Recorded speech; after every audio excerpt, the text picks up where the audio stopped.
Today we're talking Captain America 4. We have our director, but who's our Cap? Plus, the Emmy nominations are out. Could Squid Game win big?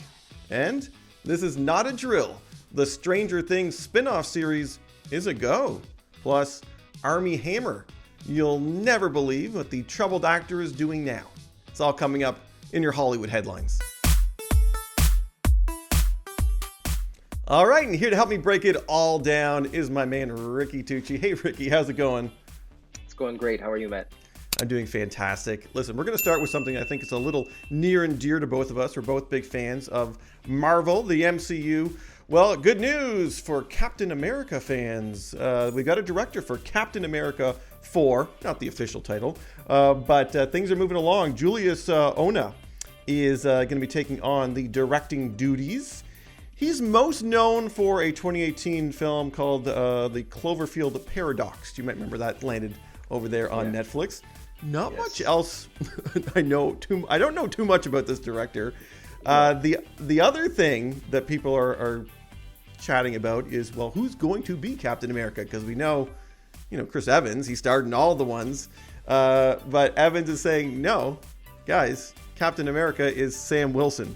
So and this makes sense that he will be the feature here because it's from the writers, actually, of Falcon and the Winter Soldier.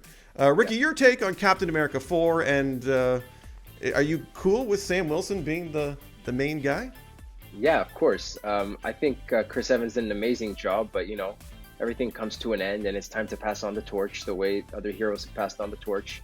And I think Sam Wilson is probably, one of the best people to take up the mantle. For one, he's not super powered. He's not a super soldier. And so it kind of gives a different dimension to this version of Captain America that Steve had before he had the serum. And then only when he got the serum and was able to do it, we're like, okay, well, he always had that valiant heart. But Sam Wilson's never really had that opportunity. So now he's kind of taken the mantle from Steve. We'll see a more, I guess, human Captain America, someone who's and obviously the racial undertones that we saw in Falcon and Winter Soldier are definitely going to play up in this, I assume, in this one as well, given that he's the first African American to play Captain America. So I think there's a lot of opportunity for really great storytelling, really great dynamics. And I'm super excited. I think Chris Evans is right. We just need to say Sam Wilson is Captain America. He did a great job in the little bit we saw in Falcon and Winter Soldier. And I'm sure he's going to do a great job in 4.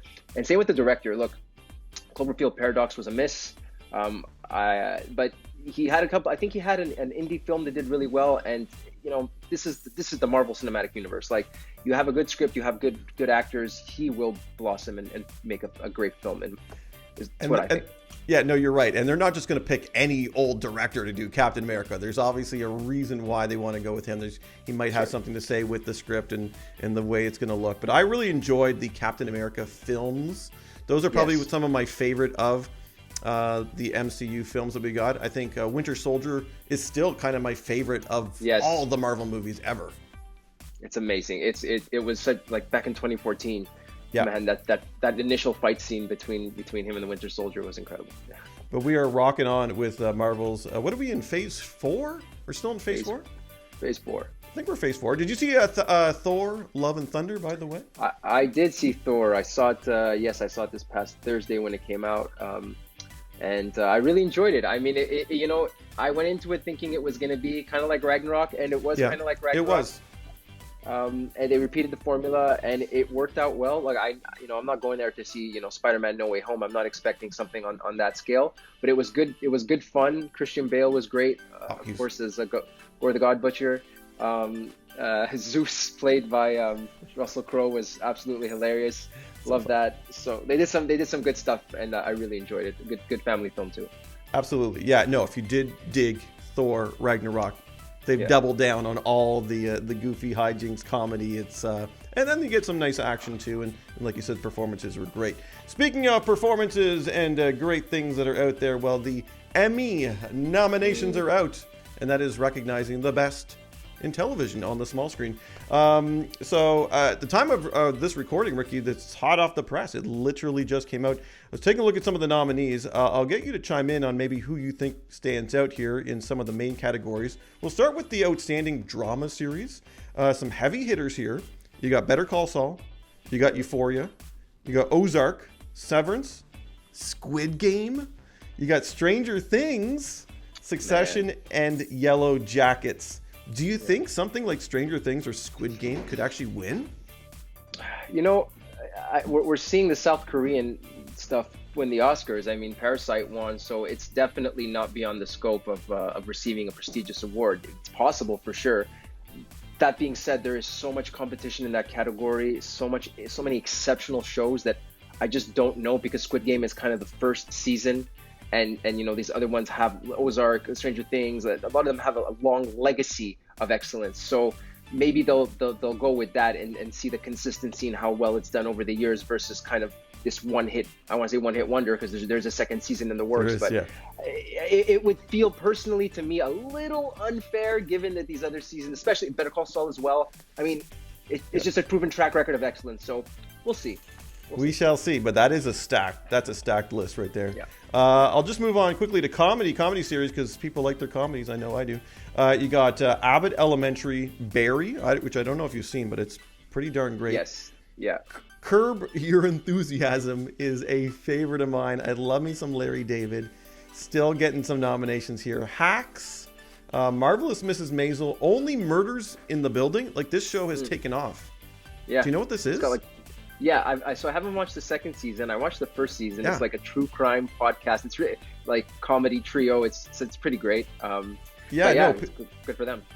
They actually, I could totally see them winning, but their biggest competition, of course, is Ted Lasso, who Ted Lasso is still racking up the nominations. The big winner last year, and then the last one, What We Do in the Shadows. That's another really popular one. It's one that I haven't watched, but I've heard incredible things about. Ted Lasso, though, I think Ted Lasso really is probably one of the biggest comedies ever at this point. So my bet is on Ted Lasso to win. Barry as well is fantastic. I don't know. It's so hard. It's so crowded. It's writing so good these days. So much great TV. But the ones I think to look out for, because you also have lots of the actors in Squid Game racking up nominations, which is fantastic. So the Emmy Awards, we're still a few months away, but those are some of the shows to put on your radar. And I'm going to stick with TV for just a little bit longer, because Stranger Things, well, it's coming to an end next season in season 5, but the Duffer brothers have inked this new deal with Netflix. They've come up with this Upside Down Pictures, which is kind of their production company. And you know what they're going to do? They're going to do a Stranger Things spinoff. It was rumored, but now it's official. We don't know. I wish I could tell people a lot more about it. I don't think, from what I'm reading and from what I'm seeing, I don't think it's going to spin off some of the existing characters. I think it's going to be its whole new thing, but really just kind of probably in the world of Stranger Things with new. I don't know. What are your thoughts? I mean, would you rather see a show spin off about, like, say, Steve or, Dustin? So from what I read, I don't think they're going to go the direction of the characters we have now, because we've seen them grow up over these past years. So I think they're either going to do a prequel series that explores the origins. I know they're going to explore the origins of the Upside Down in season 5, but maybe they'll look at Hopper. Maybe they'll look at some of the things that led the research to even happen in Hawkins. Or, like I said, I don't know what they're going to reveal in season 5. Maybe a bit more about Vecna or the nature of that. I think it might be a prequel. I think it might be Hopper. I don't know, but I'll watch anything. I'll watch anything that they put out. So I don't really care what it is. Long as I think you're right. As long as they recapture that kind of magic that they had with Stranger Things, and I think a prequel kind of makes sense, because then they can play with another era. Maybe they can go to the 60s or the 70s, right? Yes, yeah. Because they've had so much fun right now in the 80s, so that could be fun. So I don't know. I'm excited to see it. And as we get more details, we'll obviously share.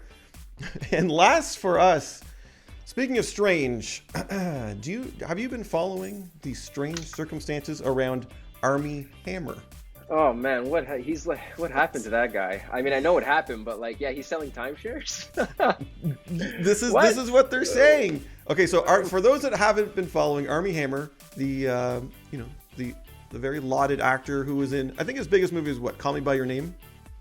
Call Me by Your Name is probably the biggest, the biggest for one. his role. I mean, he was in The Social Network. He was in all kinds of stuff.